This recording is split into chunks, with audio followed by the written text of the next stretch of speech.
السلام علیکم ورحمۃ اللہ وبرکاتہ۔ کبھی اپنے سکون سے آسمان کی طرف دیکھا ہے، کبھی صبح کے وقت پرندوں کی آوازیں سن کر سوچا ہے کہ یہ سب کس کی قدرت ہے؟ یہ دنیا خود بخود نہیں بنی، یہ سورج جو ہر روز وقت پر نکلتا ہے، یہ چاند جو رات کو روشنی دیتا ہے، یہ ہوا جو ہمیں سانس لینے کے قابل بناتی ہے، یہ سب کسی عظیم طاقت کے نظام کے تحت چل رہا ہے۔ وہ طاقت ہے اللہ رب العالمین۔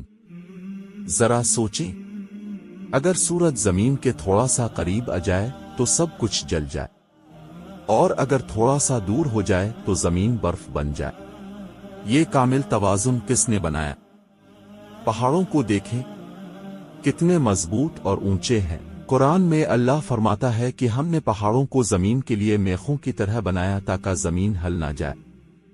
سمندر کو دیکھیں، لاکھوں کروڑوں ٹن پانی، لیکن اللہ نے اس کے لیے حد مقرر کر دی ہے کہ وہ اپنی حد سے آگے نہ بڑھے۔ درختوں کو دیکھیں، ایک چھوٹا سا بیج زمین میں ڈالتے ہیں اور کچھ وقت بعد وہ ایک بڑا درخت بن جاتا ہے جو ہمیں سایہ بھی دیتا ہے، پھل بھی دیتا ہے اور آکسیجن بھی دیتا ہے۔ کیا کبھی ہم نے سوچا کہ اس بیج کے اندر پورا درخت کس نے رکھا؟ یہ سب اللہ کی قدرت کی نشانیاں ہیں۔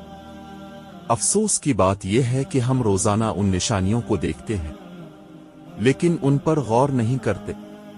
ہم آسمان دیکھتے ہیں مگر سوچتے نہیں، ہم بارش دیکھتے ہیں مگر شکر ادا نہیں کرتے، حالانکہ بارش کا ایک قطرہ بھی اللہ کے حکم کے بغیر زمین پر نہیں گرتا۔ جب بارش ہوتی ہے تو مردہ زمین زندہ ہو جاتی ہے، خشک کھیت ہرے بھرے ہو جاتے ہیں۔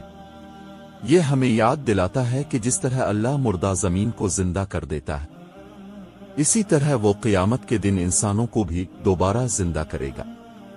اس لیے جب بھی آپ نیچر کو دیکھیں، آسمان، سورج، چاند، درخت، پہاڑ، دریا، تو یاد رکھیں یہ سب اللہ کی نشانیاں ہیں، اور یہ ہمیں ایک ہی بات یاد دلاتی ہے کہ ہمارا رب بہت عظیم ہے، بہت طاقتور ہے، اور وہی اس پوری کائنات کا خالق ہے۔ اللہ ہمیں اپنی قدرت کی نشانیوں پر غور کرنے کی توفیق عطا فرمائے، آمین۔